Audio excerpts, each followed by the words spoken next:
আলহামদুলিল্লাহ, আমরা সবাই ভালো আছি। আমাদেরকে ভালো রেখেছে কে? আল্লাহ। আমাদেরকে সুস্থ রাখে কে? আল্লাহ। আবার মাঝে মাঝে অসুস্থ বানিয়ে পরীক্ষা করে কে? আল্লাহ। এজন্য সব সময় প্রশংসা করতে হবে কার? আল্লাহ।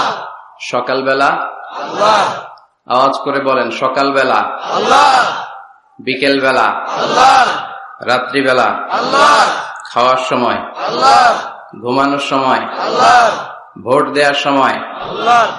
যারা এই চমৎকার প্রোগ্রামের জন্য পারমিশন দিল, অ্যারেঞ্জ করলো, টাকা দিয়ে, বুদ্ধি দিয়ে, পরামর্শ দিয়ে যারা এই জান্নাতের বাগানকে সাফল্যমণ্ডিত করলো, আল্লাহ তাদের সবাইকে কবুল করুক। আল্লাহ তাআলা এই প্রোগ্রামটাকে আমাদের নাজাতের ওসিলা বানাক। বলছিলাম, আমরা সব সময় প্রশংসা করব একজনের, তিনি কে? আল্লাহ। চাইবো একজনের কাছে, তিনি কে? আল্লাহ। নাকি খাজা বাবার কাছে যাবেন? মাজারে যাবেন? ল্যাংটা বাবা? বাঞ্ছারামপুরে আছে নাকি এগুলা? এগুলা রাজধানী বাঞ্ছারামপুর না? আল্লাহ হেফাজত করো। এগুলোর সাথে ইসলামের কোন সম্পর্ক নাই। বিষ্ণু বলেছেন, ইযা ইসতাআনতা ফাসতাইন বিল্লাহ, ইযা সাআলতা ফাসআলিল্লাহ। যখন কিছু চাইতে মনে চায়, চাইবা কার কাছে? আল্লাহ। যখন সাহায্যের দরকার হয়, সাহায্য চাইবা কার কাছে? আল্লাহ। বিপদে পড়লে শেয়ার করবা কার কাছে? আল্লাহ। নাকি ফেসবুকে শেয়ার করবেন?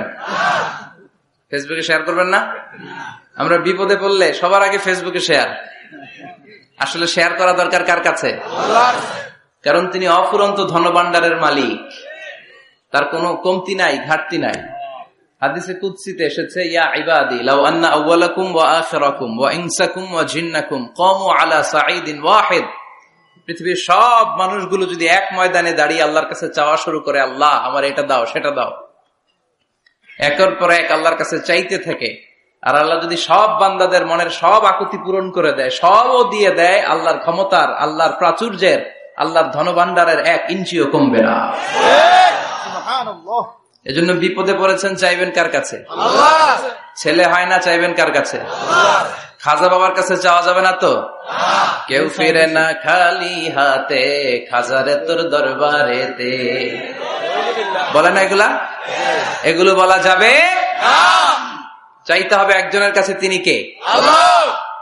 ইন্টেলেক্ট খাটান, আকল খাটান, কমন সেন্সকে খাটান। এই যে বলা হয় খাজার দরবার থেকে কেউ খালি হাতে ফিরে না, ভুয়া কথা।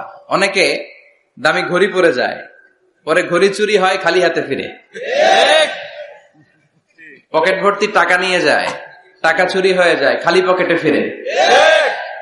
বাটার জুতা পড়ে যায়, অ্যাপেক্সের জুতা পড়ে যায়, ধাক্কার চোটে জুতা কই আর উনি কই, উনি জানে না। তার মানে ফেরার সময় খালি পায়ে ফিরে। একটা দরবার থেকে কেউ কোনোদিন খালি হাতে ফিরে না। দরবারটা কার দরবার? এজন্য গাইতে হবে এভাবে, কেউ ফিরে না খালি হাতে, আল্লাহ রে তোর দরবারেতে। পড়েন, কেউ ফিরে না খালি হাতে, আল্লাহ রে তোর দরবারেতে। কি এক দরবার! 24/7। রাত্রিবেলা পৃথিবীর দরবারগুলো বন্ধ হয়, সুপার শপ বন্ধ হয়, শপিং মল বন্ধ হয়, আর রাত যত গভীর হয়, আল্লাহর দরবারের দরজা তত খুলতে থাকে। এজন্য ছেলে হয় না, আল্লাহর কাছে চাবেন। মেয়ে হয় না, আল্লাহর কাছে চাবেন। ব্যবসায় লাভ হয় না, আল্লাহর কাছে চাবেন। গণক বাবার কাছে যে চাইলে কোনো লাভ নাই। গণক বাবা আপনার ভাগ্যের কিছুই করতে পারবে না, ঠিক কিনা? অনেকের চেম্বার থাকে না, যে গুনে গুনে বলে দেয়, বলে যে হাতের রেখায় এটা এই আছে, তুমি বিয়ে করবে এত সালে, চাকরি পাবা এত সালে, তারপর আমেরিকা যাবা এত সালে। আছে না নাই? এগুলোর সাথে ইসলামের কোন সম্পর্ক নাই। মনে রাখবেন, হাতের রেখাতে কোনো ভাগ্য থাকে না। থাকে? কারণ ভাগ্য তো তারও থাকে যার হাত থাকে না। হাত নাই, পা নাই, এরকম বিকলাঙ্গ সন্তান বাঞ্ছারামপুরে আছে? আছে। তো যেই ছেলেটা হাত ছাড়া জন্মালো, ওর ভাগ্য আছে না? হাতে যদি ভাগ্য থাকে তো ওর ভাগ্য গেল কই? সুবহানাল্লাহ পড়ে। আল্লাহ প্রত্যেককে ইন্টেলেক্ট দিয়ে, কমন সেন্স দিয়ে পৃথিবীতে পাঠিয়েছে। আপনি আপনার কমন সেন্স দিয়ে যদি চিন্তা করেন, তাহলে আপনি বুঝতে পারবেন দেয়ার মালিক হচ্ছে শুধু একজন, তিনি কে? আল্লাহ। আমি আমারে যত বেশি ভালোবাসি, তার চাইতো আমারে বেশি ভালোবাসে কে? আল্লাহ। আপনার বাবা মা আপনার যত ভালোবাসে, তার চাইতো আপনারে বেশি ভালোবাসে কে? আল্লাহ। এজন্য বিপদে আপদে সব সময় আমরা তার কাছে চাইবো। তিনি ভালোবাসাকে 100 টুকরা করলেন। কয় টুকরা? ভালোবাসাকে তৈরি করে 100 টুকরা করলেন। 99 টুকরা ভালোবাসা তিনি তার নিজের কাছে রেখে দিলেন, আর মাত্র 1 টুকরা ভালোবাসা পৃথিবীর সব মানুষের মধ্যে তিনি ঢেলে দিলেন। আমরা সবাই মিলে পেয়েছি 1 টুকরা ভালোবাসা। তারপরেও তো ভালোবাসার গানের কোনো শেষ নাই, ঠিক কিনা? ভালোবাসার নাটকের শেষ নাই, ভালোবাসার উপন্যাসের শেষ নাই, ভালোবাসার কাহিনীর শেষ নাই। বন্ধু বন্ধুতে ভালোবাসা, গার্লফ্রেন্ড বয়ফ্রেন্ডে ভালোবাসা আছে না নাই? কিন্তু এগুলো কি চালানো যাবে? না। বিবাহ বহির্ভূত যত ভালোবাসা আছে সবগুলোকে হারাম করেছে কে? আল্লাহ। ভালোবাসবেন স্ত্রীকে। স্ত্রীর মুখে খাবার তুলে দিলে সদকা দেয় আর সওয়াব দেয় কে? আল্লাহ। স্ত্রীর হাতের সাথে হাত মিলালে 2 হাতের সগীরা গুনাহ মাফ করে দেয় কে? আল্লাহ। স্ত্রীর চেহারার দিকে তাকালে চোখের সগীরা গুনাহ মাফ করে কে? আল্লাহ। এজন্য তাকাবেন স্ত্রীর দিকে না বাবির দিকে, শালীর দিকে, কাজিনের দিকে তাকানো যাবে?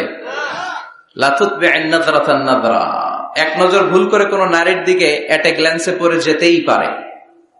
আধুনিক ভাষায় পোলাপান্ডে এটার বলে ক্রাশ। কি বলে?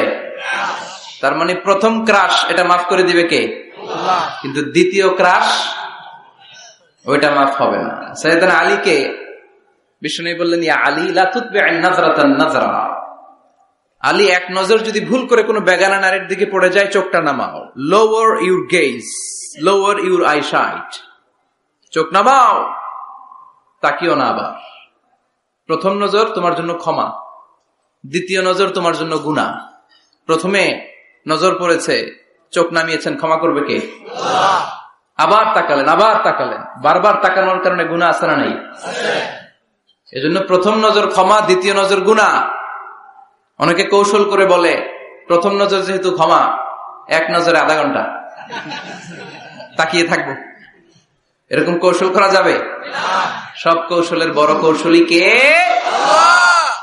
এজন্য ছেলে নাই, মেয়ে নাই, পাসপোর্ট দিয়ে রেখেছেন, ভিসা লাগে নাই, পরীক্ষার্থী, গোল্ডেন এ প্লাসের আশা রাখো, চাইতে হবে একজনের কাছে।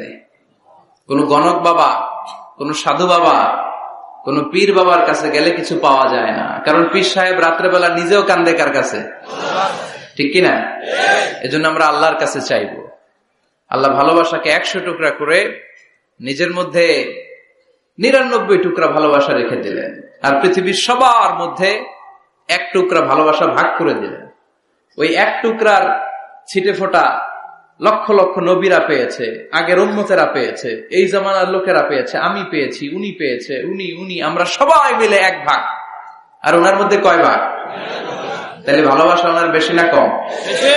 বাবা মা আমাদের যত বেশি ভালোবাসে তার চেয়েও তিনি বেশি ভালোবাসেন। এজন্য ভুল হলে, অন্যায় হলে, অপরাধ হলে আমার আল্লাহর দরবার আছে না নাই? আশা হারানো যাবে না। লা তাইয়াসু মির রাহিল্লাহ, ইন্নাহু লা ইয়াইয়াসু মির রাহিল্লাহি ইল্লাল কওমুল কাফিরুন। কখনো আল্লাহর রহমত থেকে নিরাশ হয়ো না। Never give up. কখনোই রহমত থেকে নিরাশ হওয়া যাবে না।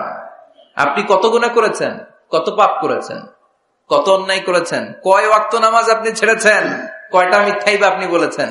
আপনার পাপ আর গুনাহ যদি হয় খালের পানির সমান, আল্লাহর দয়া হচ্ছে সাগরের পানির সমান। সুবহানাল্লাহ। আপনার পাপগুলো যদি হয় পাহাড়ের সমান, আমার আল্লাহর দয়া আকাশের সমান। এজন্য পাপ করলে আমরা মাফ চাইবো কার কাছে? আল্লাহ। মাফ করার জন্য তিনি বসে থাকেন। তিনি বসে থাকেন যে বান্দা কখন ফিরে আসে, কখন ফিরে আসে। এজন্য সব সময় বিপদে আপদে আমরা একজনের কাছে সাহায্য চাইবো, তিনি কে? আল্লাহ। একটা থ্যাঙ্কস জানাই, ধন্যবাদ জানাই, শুকরিয়া জানাই যে আল্লাহ তাআলা আমাদেরকে আজকে এই বানসারামপুরের এই মাদ্রাসা ময়দানে এত চমৎকার পরিবেশে কথা শুনবার তৌফিক এনায়েত করে দিয়েছেন। আমরা হৃদয় নিংড়ানো মনের সবটুকুন ভালোবাসাকে উজাড় করে দিয়ে সিংহ শার্দুলের মতো গর্জন করে আকাশ বাতাস প্রকম্পিত করে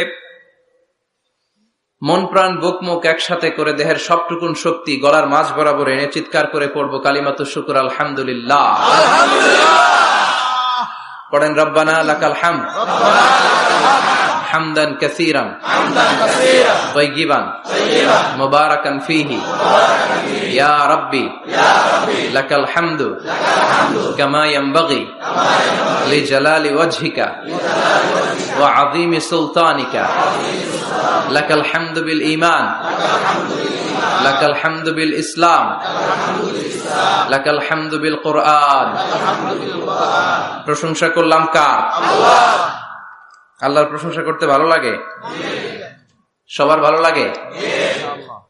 তিনি সেই আদিকাল থেকে আছেন, অনন্তকাল পর্যন্ত থাকবেন। ওনার কোনো লয় নাই, ক্ষয় নাই, আছে কি? আমরা মরবো, উনি মরবেন? উনি প্রথম, উনি শেষ, ঠিক কিনা? হুয়াল আউয়ালু ওয়াল আখির ওয়াল যাহির ওয়াল বাতিন ওয়া হুয়া বিকুল্লি শাইইন আলিম। প্রথমে কে? কথা বলেন। শেষে কে? প্রথমে আল্লাহ আল্লাহ, শেষেও আল্লাহ আল্লাহ, আকাশে আল্লাহ আল্লাহ, জমিনেও আল্লাহ আল্লাহ। পড়েন, প্রথমে আল্লাহ আল্লাহ, শেষেও আল্লাহ আল্লাহ, আকাশে আল্লাহ আল্লাহ, জমিনেও আল্লাহ আল্লাহ। নিখিল জাহান গায়ে গুণগান তার নামে গায়, আমরাও গাহি তাআলা হামদে বারি তাআলা, হামদে বারি তাআলা, হামদে বারি তাআলা। সুবহানাল্লাহ, সুবহানাল্লাহ। প্রথমেও তিনি, শেষেও তিনি, প্রকাশ্যেও তিনি, গোপনেও তিনি, সব জায়গায় তিনি। আমি তো বলি সব জায়গায় তিনি, ঠিক কিনা? কারণ আমরা যখন আজান দেই, আজানের শুরুতে কি বলি? আল্লাহু আকবার বলি না? তার মানে আজানে আল্লাহর নাম আছে না নাই? কথা বলেন। নামাজে আল্লাহর নাম আছে না নাই? আমরা যখন ধারালো একটা ছুরি দিয়ে ঈদুল আজহার দিনে পশু জবাই করি, কি বলি? আল্লাহর নাম। আবার জিকিরের মধ্যে আছে কার নাম? জোরে বলেন।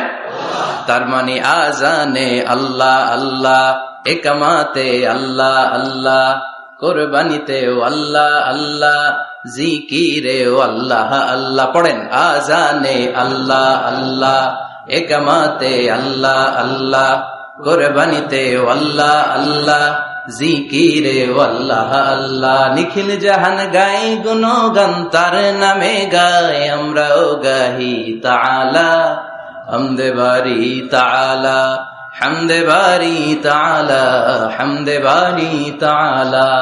আল্লাহু আকবার। কি এক মধুর নাম! শুরুতেও চিনি, শেষেও তিনি, গোপনেও তিনি, প্রকাশ্যেও তিনি। পড়েন সুবহানাল্লাহ। এজন্য সব সময় প্রশংসা করব কার? আল্লাহ। আমরা যেন বেশি বেশি আল্লাহর প্রশংসা করতে পারি। আল্লাহ তুমি তৌফিক দাও, আমিন। বাঞ্ছারামপুর সুবহানিয়া ইসলামিয়া ফাজিল ডিগ্রি মাদ্রাসা ও হেফজখানার উদ্যোগে আজকের এই প্রোগ্রাম, আজকের এই মাহফিল। আমি এসে প্রিন্সিপাল হুজুরের সাথে কথা বলছিলাম। যোগ্য একজন প্রিন্সিপাল আপনারা পেয়েছেন, আলহামদুলিল্লাহ। পড়েন, প্রায় 18 বছর ধরে উনি লিড দিচ্ছেন, এলাকাবাসীদেরকে নিয়ে এই পর্যন্ত প্রতিষ্ঠানটিকে নিয়ে এসেছেন। আল্লাহ যেন কিয়ামত পর্যন্ত এই প্রতিষ্ঠানটাকে হেদায়েতের মার্কাজ হিসেবে কবুল করে, আমরা পড়ি আমিন। আজকের প্রোগ্রামের সভাপতি হাজী মোহাম্মদ ফজলুল হক সাহেব, ভাই ভাই জুয়েলার্স, ভিটি ঝগড়াচড়। আপনি মাশাআল্লাহ, সভাপতি চলে আসছে। প্রতিষ্ঠাতা হচ্ছে মরহুম মাতুমিয়া সরকার, জগন্নাথপুর। কথা বলেছেন হযরত মাওলানা আনম ও মাইনুদ্দিন সিরাজি। যারাই কথা বলেছেন তারা কোরআন থেকে বলেছেন, ঠিক কিনা? আর কোরআন থেকে বললেই কথাগুলো সত্যি হয়, চমৎকার হয়, ফাঁক ফোকর থাকে না। আর যদি উল্টা পাল্টা গল্প কিচ্ছা কাহিনী দিয়ে কথা বলা হয়, এটার মধ্যে ফাঁক ফোকর আছে না নাই? এজন্য তাফসির মাহফিল গুলো, এগুলো হচ্ছে আল্লাহর পক্ষ থেকে রহমত, মার্সি এন্ড ব্লেসিংস। এটা আল্লাহর রহমত। পৃথিবীর কোথাও উইন্টার সিজনে, শীতকালে এরকম গ্যাদারিং হয় না, এত মানুষকে বসতেই দিবে না। আর যে সমস্ত দেশে আলোচনা হয় সেমিনার টাইপের, কনফারেন্স টাইপের, আমরা অনেক জায়গায় সেমিনারে, কনফারেন্সে কিছু কথাবার্তা বলি।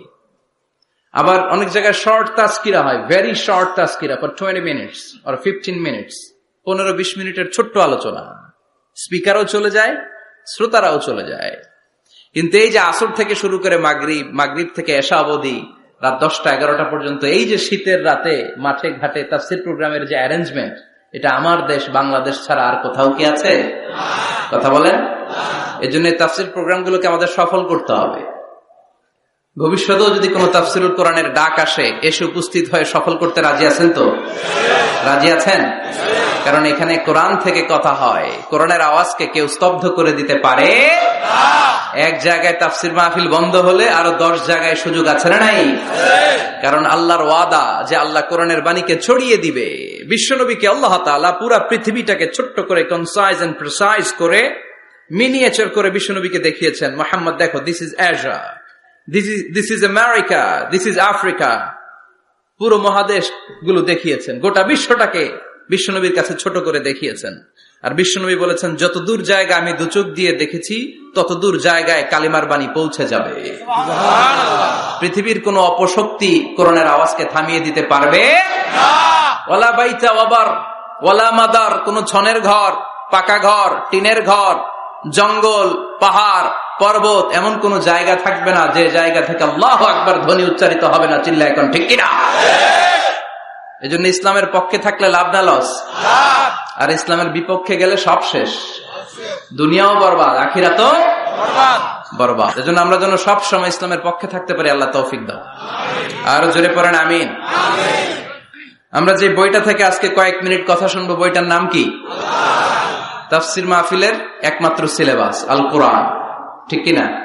এই কোরআনের বাইরে কথা বললে এখানে খাওয়া নাই, আছে মাইক, আছে কি? এখানে যদি কেউ গীতা পাঠ করে মাইট দিবেন না? শ্রীমত ভগবত গীতা, ত্রিপিটক, এগুলো পাঠ করলে মাইর আছে না নাই? কিন্তু এখানে কোরআন থেকে তেলাওয়াত হলে আমাদের তাকবীর চলে। চিল্লা এখন ঠিক কিনা? এজন্য আমরা এই বইটা থেকে কথা বলার চেষ্টা করি, এই বইটা দিয়ে মানুষকে আলোকিত করবার চেষ্টা করি। কারণ কোরআন এসেছে মানুষকে আলোকিত করতে।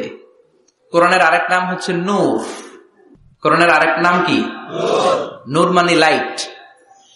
এজন্য রব্বুল আলামিন বলেন, কিতাবুন আনজালনাহু ইলাইকা লিতুখরিজান NASA Minaj যুলুমাতি ইলান Noor. O Muhammad, I've revealed this holy and sacred book unto you in order to lead the mankind out of darkness into the light.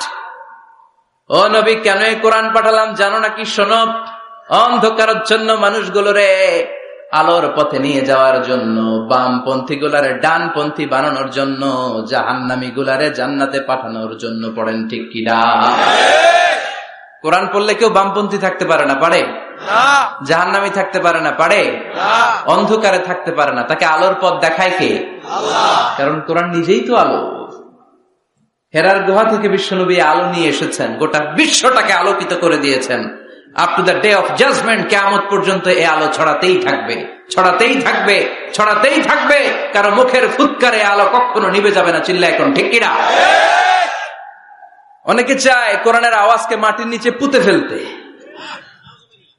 ইসলামকে মাটির নিচে পুঁতে ফেলতে, কিন্তু ওরা জানে না ইসলাম হচ্ছে বীজের মতো, চারা বীজের মতো। চারা বীজ মাটিতে পুঁতে দিলে কি হয়? আবার উপরের দিকে ওঠে। সুবহানাল্লাহ পড়বেন না? এজন্য কাফিরদের হুঙ্কার, হুমকি, ধামকি, রক্তচক্ষু আর ষড়যন্ত্রের কবলে কোরআনের কিচ্ছু হবে না, বরং গোটা বিশ্বব্যাপী কোরআনের জয় জয়কার। হাজার হাজার হিন্দু, খ্রিস্টান, বৌদ্ধ কালিমা পড়ে মুসলমান হয়ে যায়। After the Twin Tower attack, the number of Muslim community already have been doubled, tripled, multiplied. Twin Tower attack এর আগে মুসলমান আমেরিকাতে যা ছিল এখন 2 গুণ, 3 গুণ, 4 গুণ, 5 গুণ হয়ে গিয়েছে। ইউরোপ আমেরিকাতে মসজিদের সংখ্যা যা ছিল এখন বেড়ে অনেক গুণ বেশি হয়ে গিয়েছে। দিন দিন লোকজন কালিমা পড়ে কনভার্টেড মুসলিম হতে শুরু করেছে। এটাই প্রমাণ করে এই কোরআনের বিজয়কে ঠেকাবার মতো শক্তি মহাবিশ্বে কারো নাই। চিৎকার করে বলেন ঠিক কিনা? এজন্য আল্লাহ বললেন, নবী, কিতাবুন আনজালনাহু ইলাইকা লিতুখরিজান নাসা মিনাজ যুলুমাতি ইলান নূর।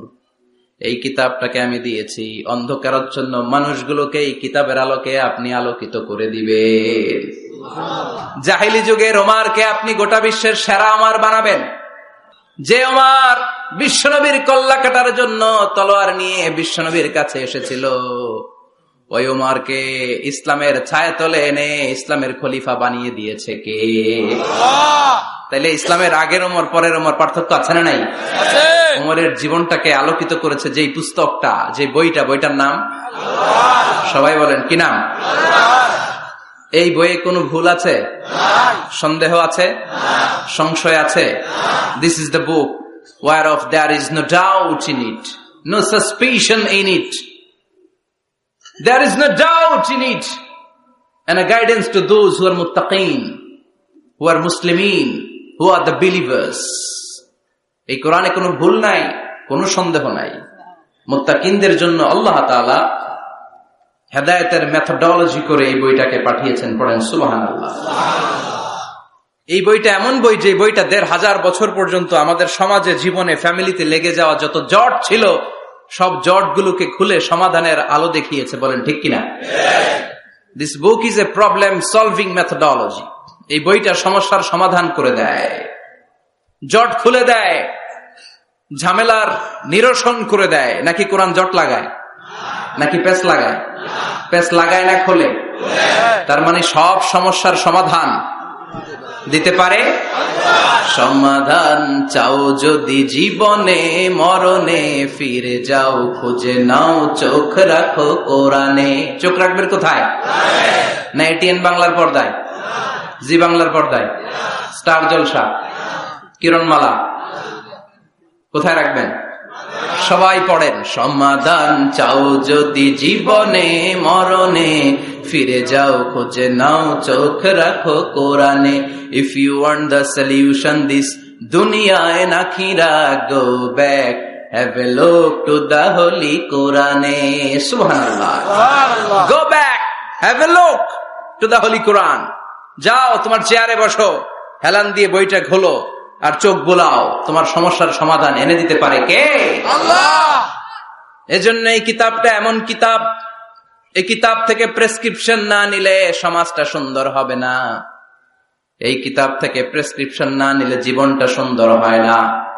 এই কিতাব থেকে প্রেসক্রিপশন না নিলে দুর্নীতি দমন কমিশন দিয়ে দুর্নীতি বন্ধ করা যায় না। জোরে বলেন ঠিক কিনা? এই কিতাব থেকে প্রেসক্রিপশন নিলে সব ঠান্ডা, সবকিছুর সমাধান হয়ে যাবে। এজন্য জীবনে মরণে এই কিতাবটাকে সাথী বানাতে হবে। রাজি আছেন তো?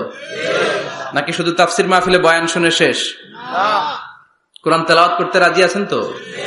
Our duties to the holy and sacred book, holy Quran. আমাদের যে সমস্ত দায়িত্ব আছে এই কিতাবের প্রতি, তার প্রথম দায়িত্ব হচ্ছে recitation of this holy book. প্রতিদিন এই বইটাকে তেলাওয়াত করা, আবৃত্তি করা, সুন্দর কণ্ঠে আবৃত্তি করা। বিষ্ণু বলেছেন, মান লাম ইয়াতাগান্না বিল কোরআন ফালাইসা মিন্না।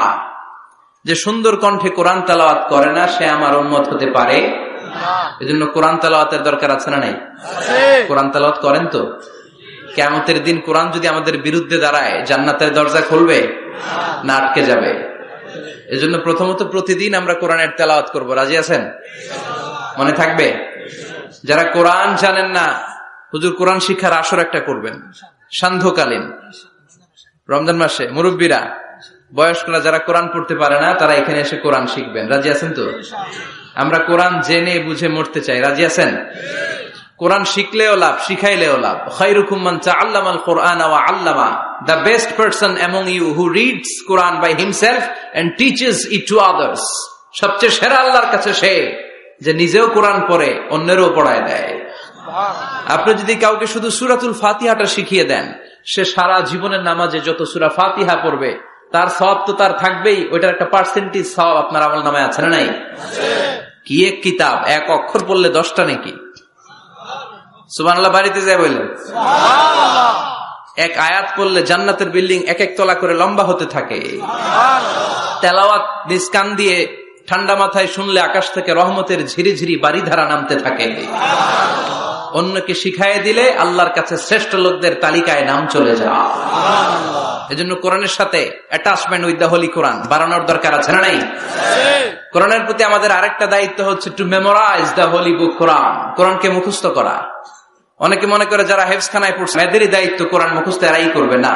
এটা আমাদের সবার দায়িত্ব, এটা গ্লোবাল দায়িত্ব, এটা পুরো উম্মার দায়িত্ব। আমরা যে যতটুকু পারি, যতগুলো সূরা পারি মুখস্থ করার চেষ্টা করব। রাজি আছেন? সবাই রাজি আছেন তো? কোরআনের প্রতি আমাদের সবচেয়ে বড় দায়িত্ব হচ্ছে মাতৃভাষায় আমাদের এই কোরআনকে বুঝতে হবে, ঠিক কিনা?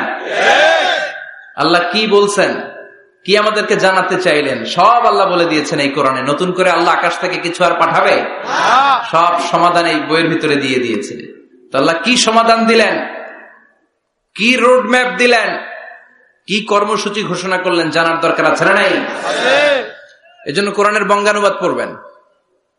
বাংলা ভাষায় কোরআন পাওয়া যায়, মোবাইলে অ্যাপস পাওয়া যায়। সব জায়গায় আমরা বলি মোবাইলের অ্যাপসে বাংলা কোরআন রাখবেন, তাফসির রাখবেন। ইসলামিক লাইব্রেরিগুলো থেকে কোরআনের বঙ্গানুবাদ নিয়ে আসবেন। রমাদানে 7 খতম 8 খতমের কোনো দরকার নাই, একটা খতম দেন, আর বাকি সময়টা মাতৃভাষায় পড়েন। আল্লাহ কি বলতে চাইল? আল্লাহ কসমোলজির কথা, জিওলজির কথা, বায়োলজির কথা, এমব্রয়োলজির কথা, বুটানির কথা, হিউম্যান অ্যানাটমির কথা, এমন কোন বিষয় নাই যে বিষয়ের ব্যাপারে আল্লাহ কোরআনে কোনো কথা বলে নাই। পড়েন সুবহানাল্লাহ।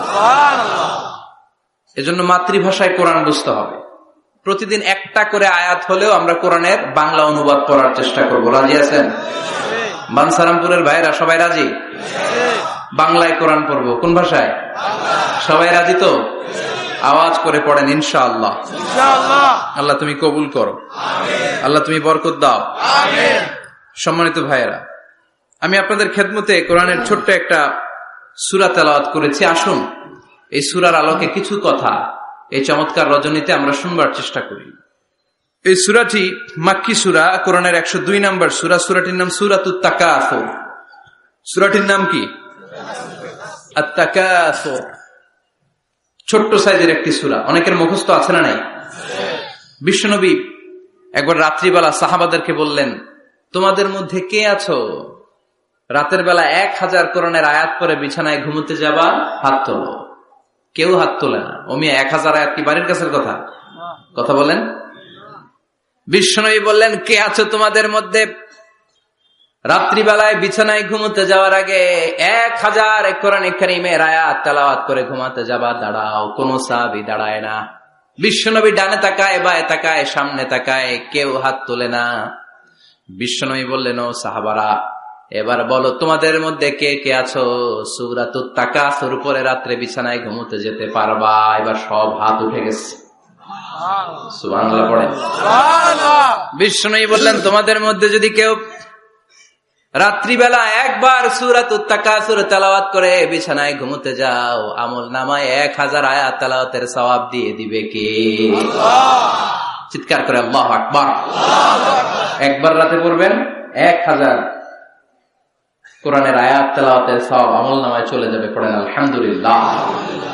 আত-তাকাসুর, আত-তাকাসুর মানে সম্পদ নিয়ে, প্রাচুর্যতা নিয়ে, অর্থ নিয়ে বাড়াবাড়ি করা, গর্ব করা, অহংকার করা।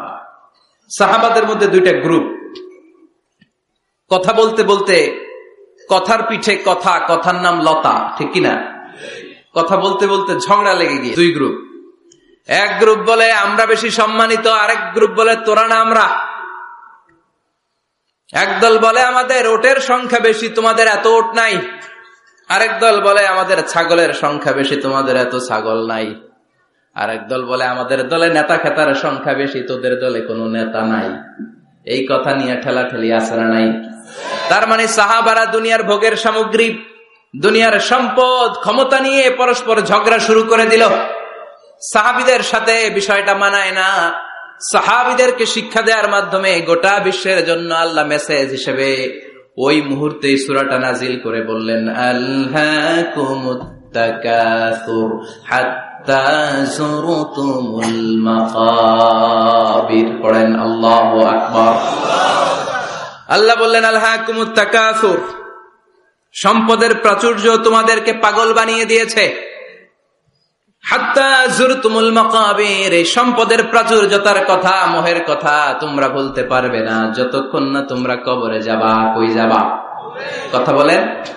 একদিন মাটির ভেতরে হবে ঘরে মন আমার, কেন বাঁধো দালান ঘরে মন আমার, কেন বাঁধো দালান ঘর।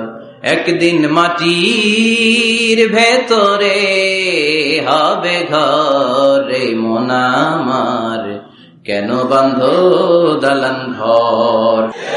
কবরের ঘর আসল ঘর, এটা আল্লাহ বুঝাতে চাইলেন। হাত্তা যুরতুমুল মাকাবের, মাকবার মানে কবরস্থান, এটার প্লুরাল হলো মাকাবের। আল্লাহ বললেন এই কবরস্থানে যাওয়ার আগ পর্যন্ত দুনিয়া কামার লোভ আর লালসা তোমাদের কমবে।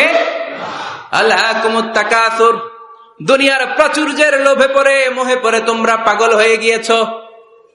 সম্পদ আর অর্থের বড়াই করতে করতে আখিরাতকে তোমরা বেমালুম ভুলে গিয়েছো। এই দুনিয়া আসল দুনিয়া নয়, আসল জগৎ হলো আখিরাতের জগৎ। বলেন ঠিক কিনা? আল্লাহকুমুত তাকাসুর, অর্থ, সম্পদ, বিত্ত, বৈভব, ক্ষমতা, এগুলো অর্জনের আকাঙ্ক্ষা আমাদেরকে পাগল বানিয়ে দিয়েছে। কিসের নেশায় যে আমরা ছুটছি, শুধু ছুটছি প্রতিযোগিতার প্রতিযোগিতা, কোন দিকে যে যাচ্ছি আমরা নিজেরাও জানি না। জোরে বলেন ঠিক কিনা? চাহিদার আমাদের শেষ নাই, যার যত বেশি তার চাহিদা তত বেশি। গাড়ি আছে বাড়ি চাই, বাড়ি আছে নারী চাই, এটা আছে ওটা চাই, ওটা আছে সেটা চাই, এরকম চাহিদা আছে না নাই? যারে আল্লাহ দিয়েছে বেশি তার চাহিদাও তত বেশি, ঠিক কিনা? এজন্য আল্লাহ বললেন আল্লাহকুমুত তাকাসুর, তোমাদের চাহিদার কোনো কমতি নাই, তোমাদের চাওয়া পাওয়ার কোনো শেষ নাই। যার সাইকেল আছে সে মোটর সাইকেল চায়, মোটর সাইকেল আছে তো প্রাইভেট কার চায়, প্রাইভেট কার আছে মনে মনে ভাবে প্লেনে চড়তে পারলে একটু ভালো হয়। এরপরে কয় হেলিকপ্টার আছে না নাই? যিনি মেম্বার হয়েছেন তিনি ভাবলেন সামনে চেয়ারম্যান হইলে একটু ভালো হয়। যিনি আপনাদের ভোটে চেয়ারম্যান হয়ে গেলেন মনে মনে ভাবে এবার যদি একটু পার্লামেন্টে যাইতে পারি খারাপ হয় না। কথা কন, পার্লামেন্টও নিছেন ওনারে, এবার মনে মনে ভাবে একটা মন্ত্রণালয়ের দায়িত্ব যদি পাই খারাপ হয় না, এলাকার উন্নয়ন বেশি বেশি করা যাবে। মন্ত্রীও হয়ে গেছে, এবার মনে মনে ভাবে আর আছে একটা। জোরে কন, ওইটার সুযোগ এই দেশে নাই, ওইটার সুযোগ এই দেশে নাই, হয় উনি নয় উনি। কথা কন, এই দুই ফ্যামিলির বাইরে আমাদের আর কোনো গতি নাই। তো গতি যেহেতু নাই, ওনারা ভালোভাবে চালাক, আমাদের কোনো কথা নাই। জোরে বলেন ঠিক কিনা? যারাই আমাদের নেতা হবে আল্লাহ সুন্দরভাবে তাদেরকে দেশটা চালানোর তৌফিক দাও, পড়ে না আমিন। এজন্য আল্লাহ বললেন আল্লাহকুমুত তাকাসুর হাত্তা যুরতুমুল মাকাবির, দুনিয়ার লোভ লালসা প্রতিযোগিতা তোমাদেরকে পাগল বানিয়ে দিয়েছে। পাগল পাগল হয়ে গিয়েছি, আরো চাই, আরো লাগবে, আমার আরো লাগবে, এরকম মানসিকতা আমাদের অন্তরের ভেতরে আছে না নাই? এই মানসিকতারে বলে ফকিরি মানসিকতা। কথা কন, বারবার যারা চায় রে কি বলেন? ফকিরনি।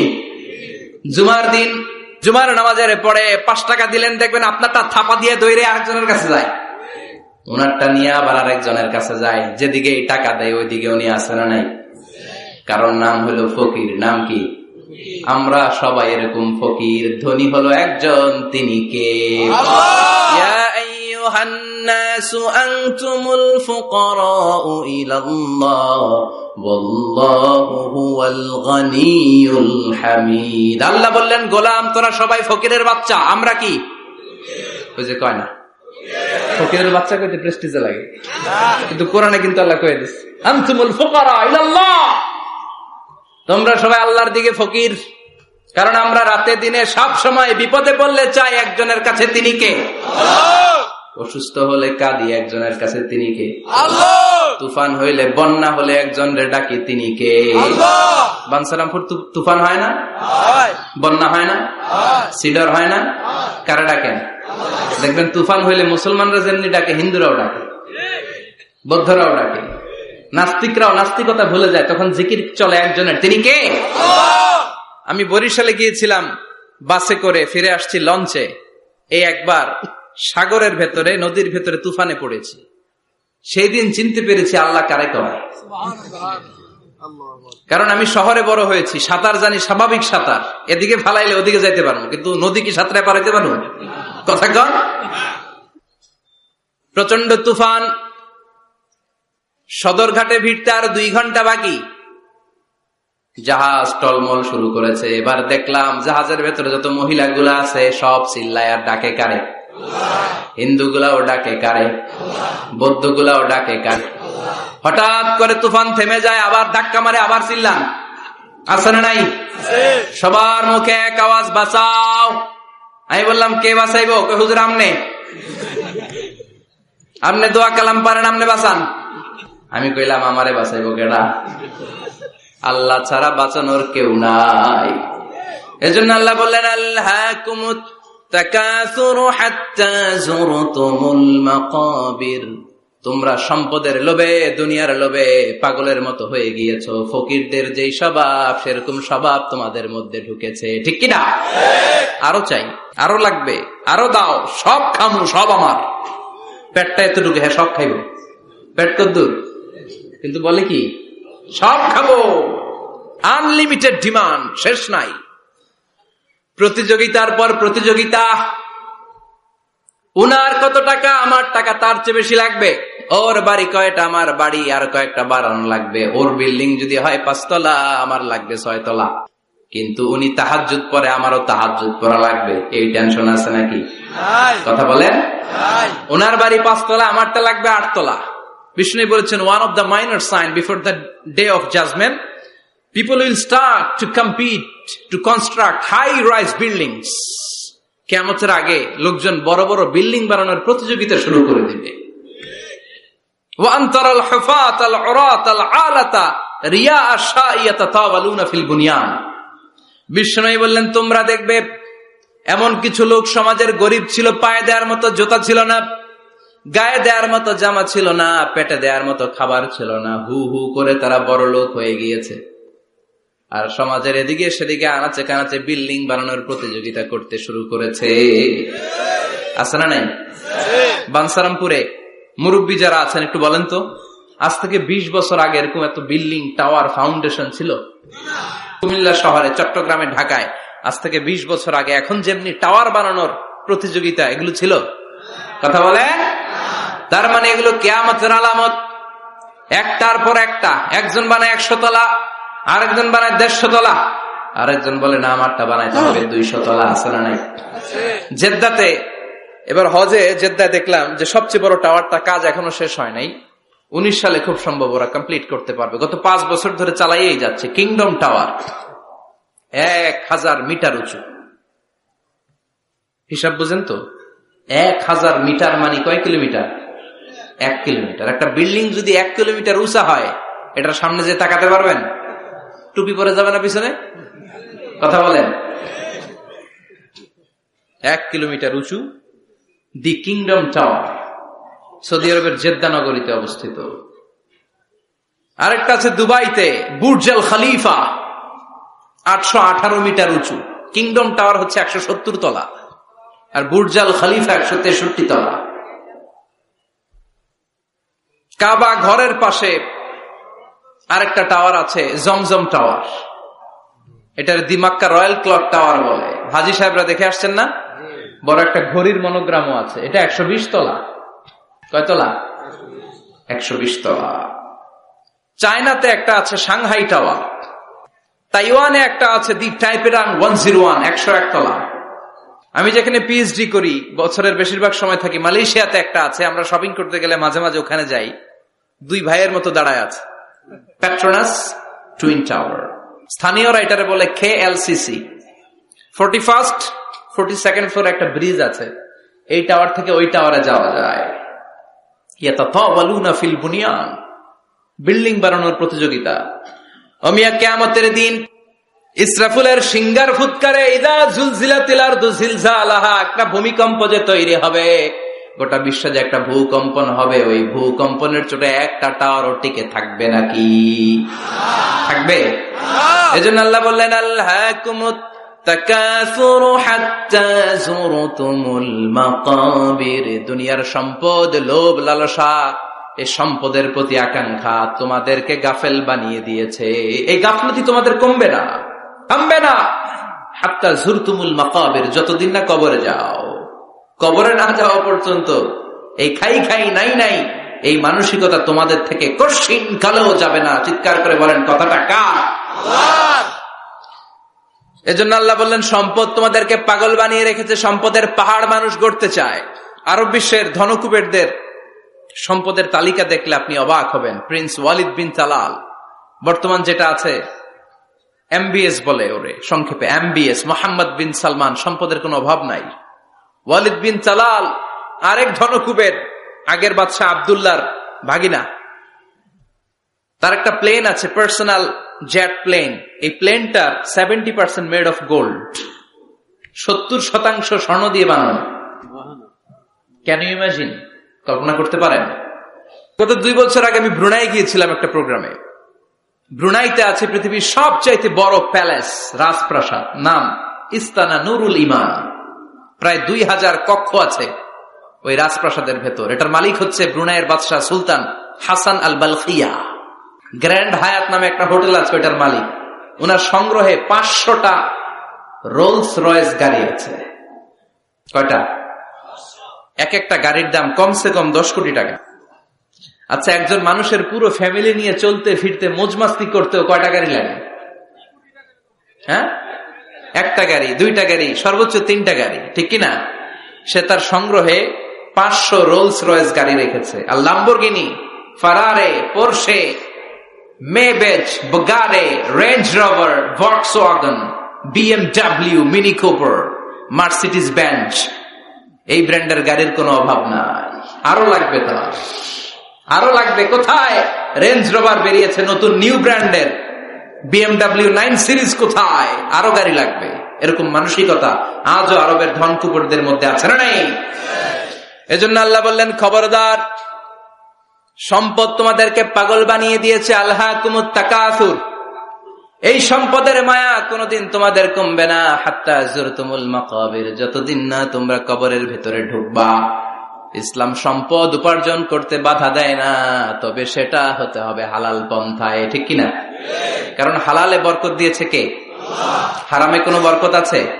আচ্ছা বলেন তো, গরু খাওয়া হালাল না হারাম? কুকুরের গোশত খাওয়া হারাম। বাংলাদেশে কি বেশি বেশি গরু জবাই হয় না কুকুর? গরু। গরু বছরে বাচ্চা দেয় কয়টা? একটা। কুকুর বাচ্চা দেয় কয়টা?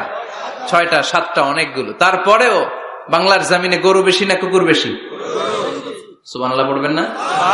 গরু খাইলামও বেশি, গরু জবাই করলামও বেশি, আবার গরু বাচ্চাও দিল কম। কুকুর খাইলাম না, কুকুর জবাইও করলাম না, কুকুর বাচ্চা দিল অনেক, কিন্তু কুকুর কম, গরু বেশি। কারণ গরু খাওয়া হালাল, আর হালালে বরকত ঢুকিয়ে দিয়েছে কে? আল্লাহ। এজন্য আল্লাহ বললেন গোলাম, হালালে বরকত, হালাল পন্থায় কোটি কোটি টাকার মালিক হন, ইসলামে বাধা নাই। তবে নিসাব পরিমাণ সম্পদ হলে যাকাত দিতে বলেছে কে? ওয়াফি আমওয়ালিহিম হাক্কুন লিসসাইলি ওয়াল মাহরুম।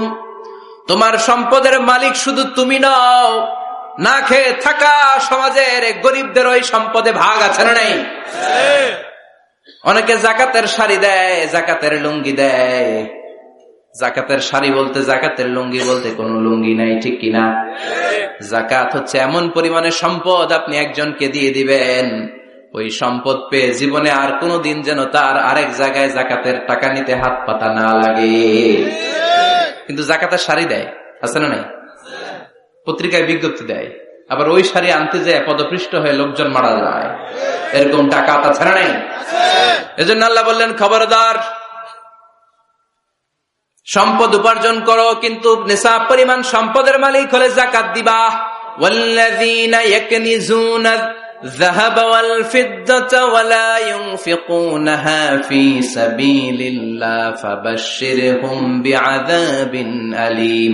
যারা সম্পদের মালিক হয় কিন্তু আমার রাস্তায় যাকাত দেয় না, ও নবী তাদেরকে আপনি কঠিন আযাবের সুসংবাদ দেন। পড়েন নাউযুবিল্লাহ। ও মিয়া, আযাবের কি সুসংবাদ হয় না দুঃসংবাদ? কিন্তু আল্লাহ সুসংবাদ বললেন কেন? কারণ আযাবটা বড় করা হবে। যাকাত যারা দেয় না, ব্যাংক ব্যালেন্স করে, এফডিআর করে, সঞ্চয়পত্র কিনে রাখে, ফ্ল্যাটের পর ফ্ল্যাট কিনে রাখে, জমির পর জমি কিনে রাখে, যাকাত দেয় না, ওদের শাস্তি হবে ভয়ঙ্কর। শাস্তির তীব্রতা বোঝানোর জন্য আল্লাহ বললেন সুসংবাদ। ছেলে পরীক্ষায় ফেল করেছে, গণিত পরীক্ষায়, মা বলে ফেল করছস, তোর বাপে আসুক, এমন মাইট দিবে, মাইট খেয়ে মজা টের পাবি। ও মেয়ে, মাইট দিলে কি মজা লাগে না ব্যথা লাগে? কথা কন। তো মা তো কয় মজা পাবি, মজা টের পাবি। তার মানে মাইরটা খুব কড়া মাইর হবে, কড়া। আল্লাহ বললেন কারুনের দিকে তাকা, যারা সম্পদের যাকাত দিস না কারুনের দিকে তাকা। সাইয়েদনা মুসা আলাইহিস সালামের চাচাতো ভাই মুসা আলাইহিস সালাম বললেন কারুন যাকাত দাও। কয় কেন দিমু? কারণ আল্লাহ তোমার সম্পদ দিয়েছে। কারণ বলে কোন আল্লাহ টাল্লাহ আমার সম্পদ দেয় নাই। ইন্নামা উতিতুহু আলা ইলমিন ইনদি, আমার বুদ্ধি খাটিয়ে সম্পদের মালিক আমি হয়েছি। আমার ব্রেন খাটাইছি মিয়া, বুদ্ধি খাটাইছি, মাথার গাম পায়ে ফেলে আমি সম্পদ কামাইছি, কোন জাকাত টাকা দেব না। সাইয়েদনা মুসা আলাইহিস সালাম বললেন দাওয়াত দেওয়ার দায়িত্ব আমার, দাওয়াত দিলাম, যাকাত দাও, না হলে কঠিন আযাব তোমার উপর চেপে বসবে। কারণ বলে পারলে তুমি শাস্তি নিয়ে আসো। সাইয়েদনা মুসা আলাইহিস সালাম আল্লাহরে বললেন আল্লাহ অনেক আমি দাওয়াত দিলাম, গরিব দুঃখীদের মাঝে যাকাত দেন, আপনি শাস্তি পাঠান। রব্বুল আলামিন বললেন কিছুক্ষণের মধ্যে পুরো জমিনটা কারণ তার সম্পদ সহ সব কিছুকে মাটিতে দাবিয়ে দিবে। ফাখাসাফনা বিহি ওয়া বিদারিহিল আরদ, হঠাৎ করে পুরো জমিন কারণের সম্পদ সহ মাটিতে টান দিতে লাগলো। আমি জায়গাটা নিজে দেখে এসেছি। আমি মিশরে পড়াশোনা করেছি, তো মিশরের কায়রোতে ছিলাম। কায়রো থেকে প্রায় 100 মাইল দূর হবে একটা শহর আছে ফাইউম। এই ফাইউম শহরে বহাইরা কারুন, কারুনের সব সম্পদ সহ বাড়িঘর সহ জমিন যেখানে দাবিয়ে তাকে জমিনের ভেতরে বুক গর্ভস্থ মাটির ভেতরে ঢুকিয়ে ফেলেছে, ওই জায়গাটা আজও ঠিক ওই রকম আছে। ওখানে একটা লেক হয়ে গিয়েছে, হ্রদ। মিশরীরা এখন মাছ ধরে। জমিন তাকে ভিতরে টানতে লাগলো, হাঁটু পর্যন্ত টেনে ফেলার পরে সে বলে আমি উঠে যাব। কোমর পর্যন্ত মাটির ভেতরে গেড়ে গেল, সে বলল আমি বেঁচে যাব। এবার গলা পর্যন্ত যখন দেহটা মাটিতে দেবে যায়, এবার হাত তুলে বলে মুসা সব সম্পদ তোমার, আমারে বাঁচাও। এমন ভালো মানুষ, সোজা আঙ্গুলে কি সব সময় ওঠে না। ও মুসা সম্পদ নাও, আমারে বাঁচাও, বাঁচতে চাই। সাইয়েদনা মুসা বলে দ্য টাইম ইজ আপ, সময় শেষ। যখন দাওয়াত দিয়েছি তখন যদি দাওয়াত মেনে নিতা বেঁচে যেতা, এখন আমারও কিছু করার নাই, আমি গেলাম।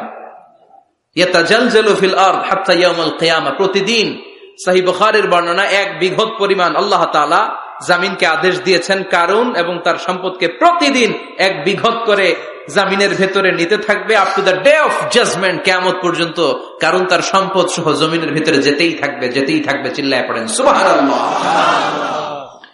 এজন্য আল্লাহ বললেন সম্পদ তোমারে বাঁচাতে পারে না, ক্ষমতা তোমারে বাঁচাতে পারে না, বাঁচাতে পারে একজন, তিনি কে? আল্লাহকুমুত তাকাসুরু হাত্তা যুরতুমুল মাকাবির, দুনিয়ার সম্পদের লোভে পড়ে আখিরাতকে তোমরা বেমালুম ভুলে গিয়েছো। এই গাফলতি তোমাদের থামবে না যতক্ষণ না তোমরা কবরে ঢুকবা। কার কথা? আল্লাহ। এজন্য যাকাত দেওয়ার দরকার আছে না নাই? এলাকায় তো এসে গল্প শুনলাম অনেক বিজনেস ম্যাগনেট আছে, আশা করি তারা যাকাতও দেয়, ঠিক কিনা? আপনাদের মধ্য থেকে যারা ধনী আছে তাদেরকে পৌঁছাবেন যে যাকাত না দিলে কারণের মতো পরিণতি করে দিতে পারে কে? সম্পদগুলো কিয়ামতের দিন পেঁচাতে পেঁচাতে কোমর পর্যন্ত পেঁচাবে, আবার পেঁচাতে পেঁচাতে গলা পর্যন্ত পেঁচিয়ে ছবল দিয়ে বলবে আনা মালুক আনা কানজুক, আনা মালুক, আমি তোর মাল, আমি তোর সম্পদ, আনা কানজুক, আমি তোর ব্যাংক ব্যালেন্স, আমারে খা। এক একটা ছবলের চোটে পুরো দেহটা 70 গজ জামিনের ভেতরে চলে যাবে। এজন্য আল্লাহ বললেন আল্লাহকুমুত তাকাসুরু হাত্তা যুরতুমুল মাকাবির, দুনিয়ার প্রাচুর্যতা তোমাদেরকে মোহাচ্ছন্ন করেছে। আমরা মোহের মধ্যে পড়ে আছি, ঠিক কিনা? আমাদের চলাফেরা, কথাবার্তা, লাইফস্টাইল দেখলে মনেই হয় না যে আমরা মরু, মনে হয় যে 1000 বছর রাজত্ব করতে আমরা এসেছি, কেউ আমাদেরকে থামাতে পারবে না, কোনদিন আমাদের মরণ হবে না। চিল্লায় বলেন ঠিক কিনা? এই দুনিয়াটা আসল জীবন না, আসল জীবন কবরের জীবন। এই দুনিয়ার দৃষ্টান্ত আল্লাহর কাছে হলো 4টা স্বর্ণের টুকরার মতো আর 3টা লাশের মতো। স্বর্ণের টুকরা কয়টা? লাশ কয়টা? বনি ইসরাইলের জামানাতে 3 জন যুবক কর্মের সন্ধানে, কাজের সন্ধানে বেরিয়েছিল। হঠাৎ করে তারা এক গুপ্তধন পেয়ে যায়। গুপ্তধনে তারা পেয়েছে 4টা বড় বড় স্বর্ণের টুকরা। কয়টা? মহা খুশি, খুশিতে বাকবাকুম। চিন্তা করলাম আমরা আজীবন খেয়ে পড়ে চলে যেতে পারবো, কিছুই করা লাগবে না। তিনজন মিলে স্বর্ণ নিয়ে বসে প্ল্যান করলো, ভাগ বটোয়ারা করার আগে একজন বাজার থেকে রুটি কিনে নিয়ে আয়, আগে পেট ভরে খেয়ে নেই, তারপরে ভাগ বটোয়ারা। একজন রুটি আনতে গিয়েছে, ওই দুইজন ভাবতে শুরু করলো, যেটারে রুটি আনতে পাঠাইছে ওইটারে যদি মেরে দিতে পারি তাহলে ভাগাভাগির আর কোনো কাম নাই। স্বর্ণ কয়টা? তুই নিবি 2টা, আমি নিব 2টা। আর যে রুটি কিনতে গিয়েছে সে মনে মনে ভেবেছে রুটির মধ্যে বিষ মাখিয়ে নিয়ে যায়। কি মাখিয়ে নিয়ে যায়? ওই 2টা বিষ খাইয়া ঠুস সব। যেই চিন্তা ওই কাজ, রুটির মধ্যে বিষ মাখিয়ে নিয়ে এসেছে। 2 বন্ধু ওইটারে ধরে আঘাত করতে করতে দুনিয়া থেকে বিদায় করে দিয়েছে। এবার 2টা বলে এইটারে মারতে অনেক কষ্ট হয়েছে, আগে খাইয়া লই, এরপরে তুই 2টা আমি 2টা। এবার বিষ মাখানো রুটি খেয়ে ওরাও শেষ। আহা, আল্লাহু আকবার। 4টা স্বর্ণের টুকরা পড়ে আছে, 3টা লাশ পড়ে আছে। হাযিহি মাসালু হায়াতিদ দুনিয়া, এটা দুনিয়ার জীবনের দৃষ্টান্ত। এজন্য মানুষের স্বভাব হলো আরো চাই, আরো চাই। বিষ্ণু বললেন লাউ লিকুল্লি ইবনি আদামা ওয়াদিয়াম মিন যাহাব, আল্লাহ বনি আদমের সবাইকে যদি এক একটা স্বর্ণের পাহাড়ের মালিক বানিয়ে দেয়, আহাব্বা আন ইয়াকুনা লাহু ওয়াদিয়ান, সে চাইবে কেমন করে আরেকটা স্বর্ণের পাহাড়ের মালিক হওয়া যায়। ও মিয়া, আমার যদি একটা স্বর্ণের পাহাড়ের মালিক বানায় দেয়, আমার 14 পুরুষ সেই স্বর্ণের পাহাড় বেচা খেয়ে শেষ করতে পারবো? তা আরেকটা দিয়ে আমি কি করবো? সবাইকে যদি এক একটা স্বর্ণের পাহাড়ের মালিক বানিয়ে দেয়া হয়, তারপরে প্রত্যেকে চাইবে কেমন করে আরেকটা পাহাড়ের মালিক হওয়া যায়। কারণ ওই যে খাই খাই, আরো লাগবে, আরো লাগবে। কবরের মাটি ওর মুখে ঢোকার আগ পর্যন্ত ওর এই খাই খাই স্বভাবের বন্ধ হবে না। চিৎকার করে বলেন ঠিক কিনা? এজন্য আল্লাহ বললেন কবরে না ঢুকলে তোমাদের এই আকাঙ্ক্ষা থামবে না, লোভ লালসা বন্ধ হবে না। হাত্তা যুরতুমুল মাকাবির, কবরে তোমাদেরকে যেতেই হবে, মরতে তোমাদেরকে হবে। এই পৃথিবীতে কেউ থাকার জন্য আসে নাই, জোরে বলেন ঠিক কিনা? মরতেই হবে, যেতেই হবে, চলে যেতেই হবে। এজন্য বিশ্বনবী বলতেন আকসিরু যিকরা হাযিমিল লাযাত, জীবনের সব স্বাদ আল্লাহকে নিঃস্বাদ করে দেয়, পানসা করে দেয়। ওই মৃত্যুর কথা বেশি বেশি স্মরণ করবা। জীবনের স্বাদ আল্লাহ সব কিছুকে পানসা করে দেয়। কোন জিনিস? মরণ। চিল্লায় বলেন কোন জিনিস? আরো জোরে বলেন কোন জিনিস? সুনিশ্চিত যেতেই হবে। কোন সন্দেহ আছে?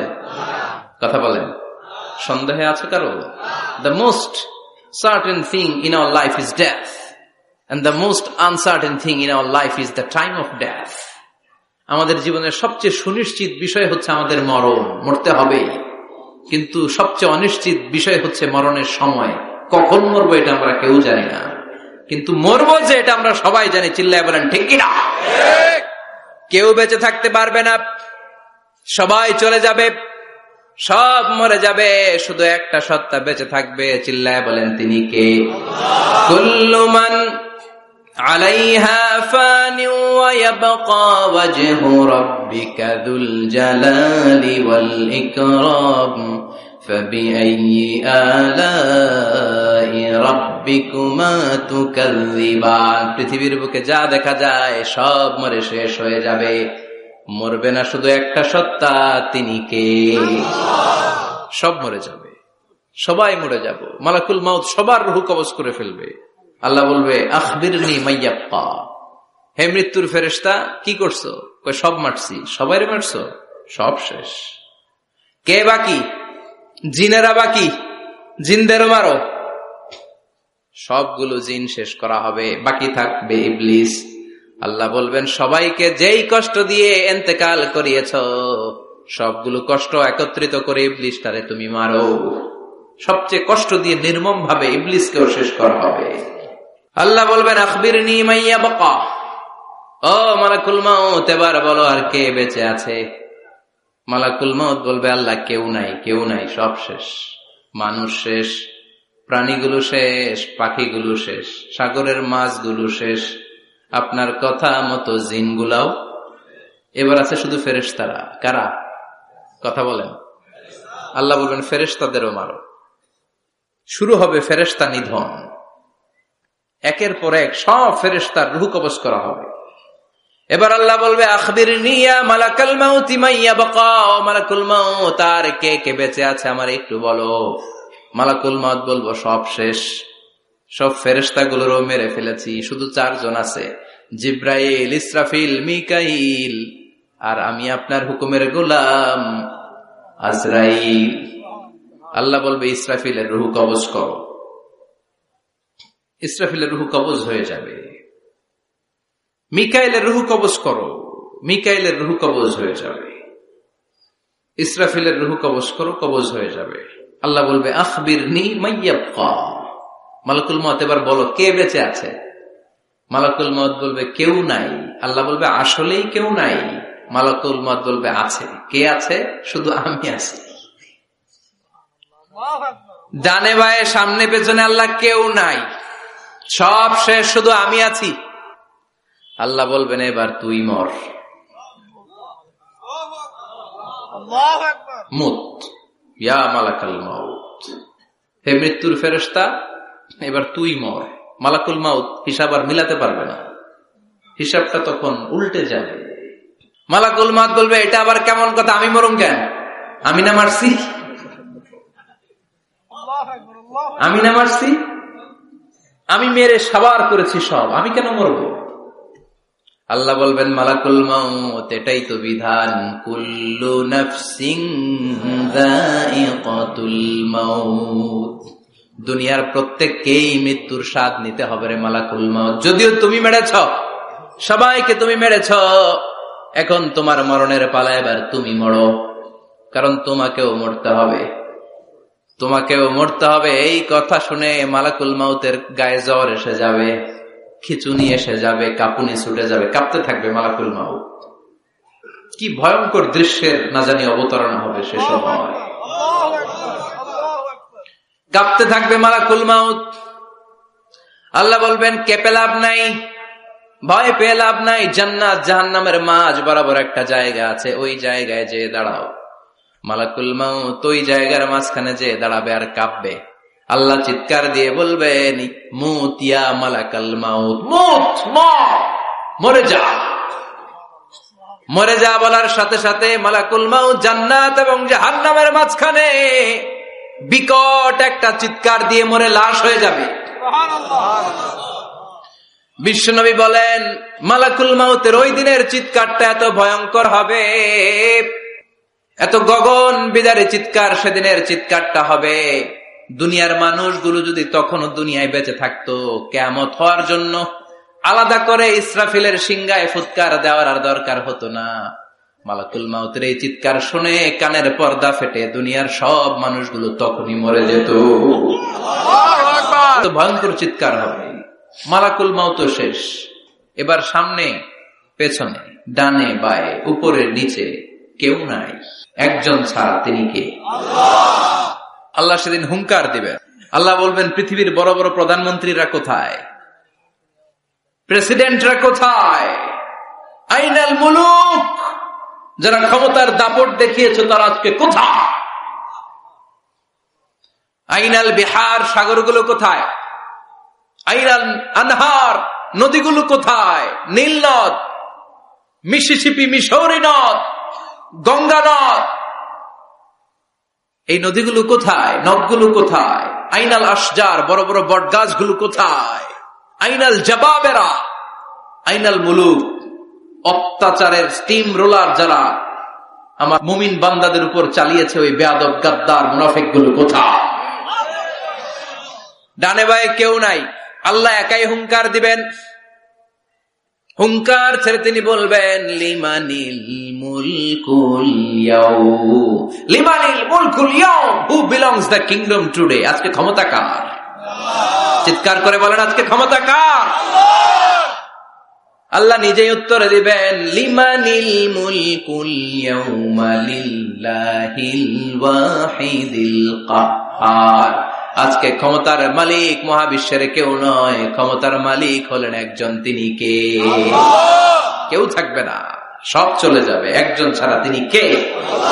এজন্য আল্লাহ বললেন আল্লাহকুমুত তাকাসুরু হাত্তা যুরতুমুল মাকাবির, দুনিয়ার লোভ লালসা তোমাদেরকে মোহাচ্ছন্ন করে রেখেছে, এই মোহ কোনদিন তোমাদের কাটবে না।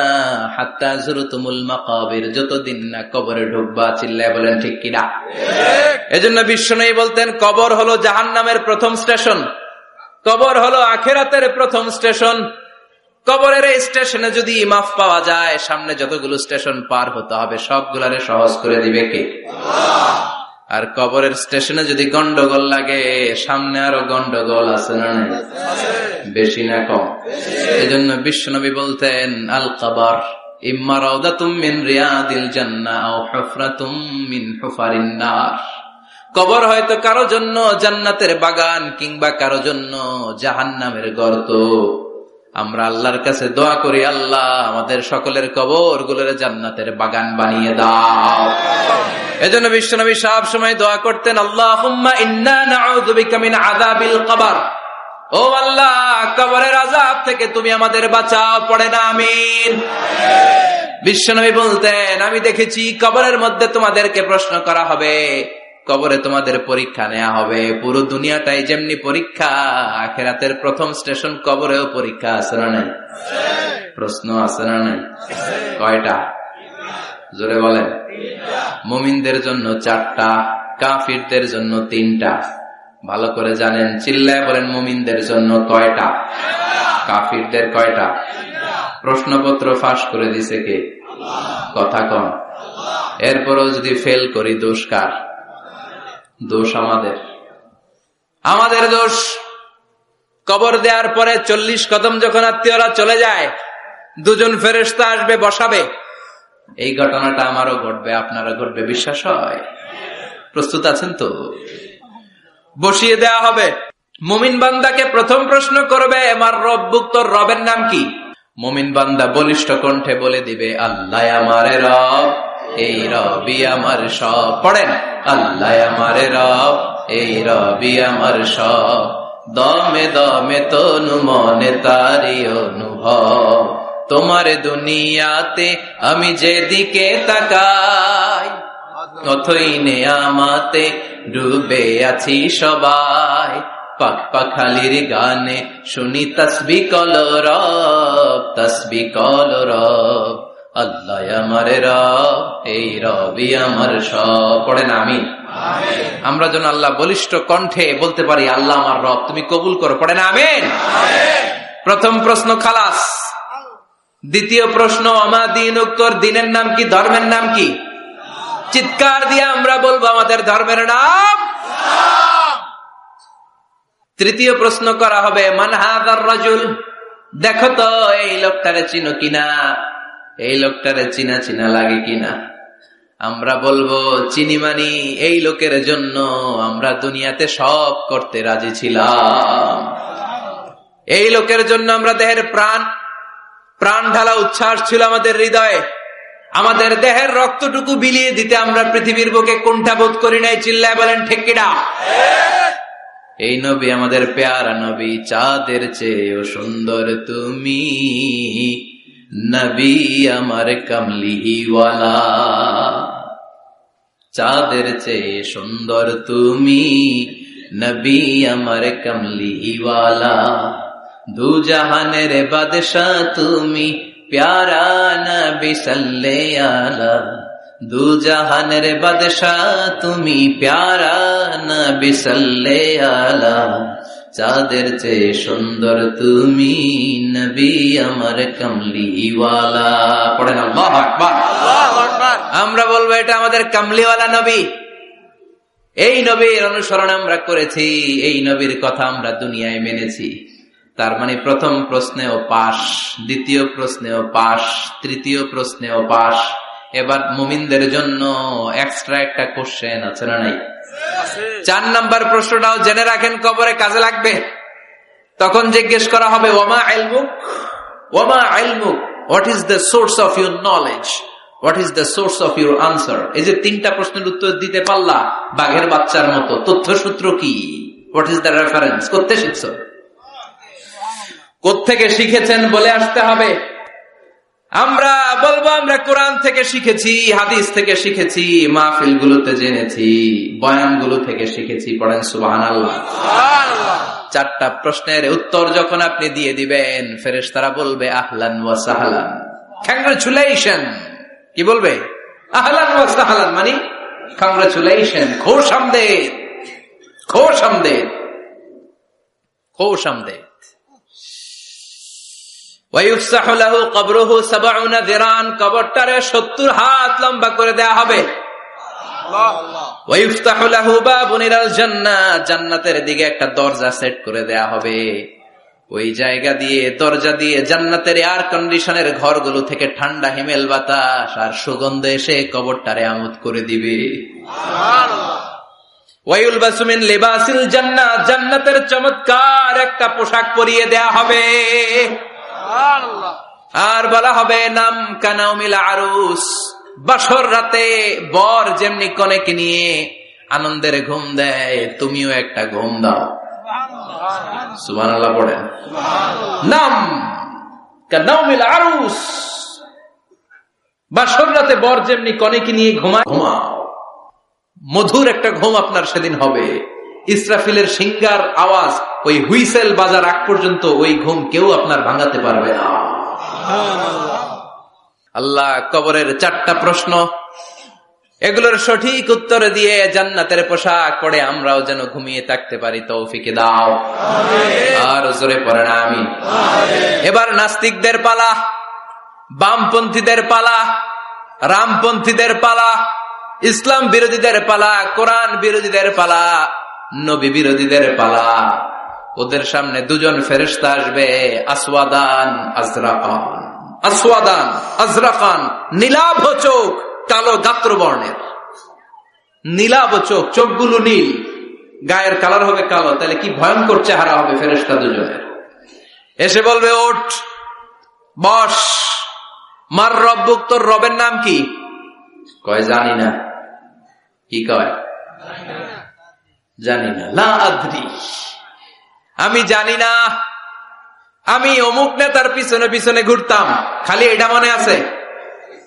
আমি মাও সেতুংকে নেতা মানতাম, আমি কার্ল মার্কসকে নেতা মানতাম, আমি নেতা খেতাদের পিছনে ঘুরতাম। রব কি, ইসলাম কি, দিন কি, কিচ্ছু আমি জানি না। মাপ চাই, জানি না। দ্বিতীয় প্রশ্ন, আমা দিন, উত্তর ধর্মের নাম কি? কয় আমার কোনো ধর্ম নাই,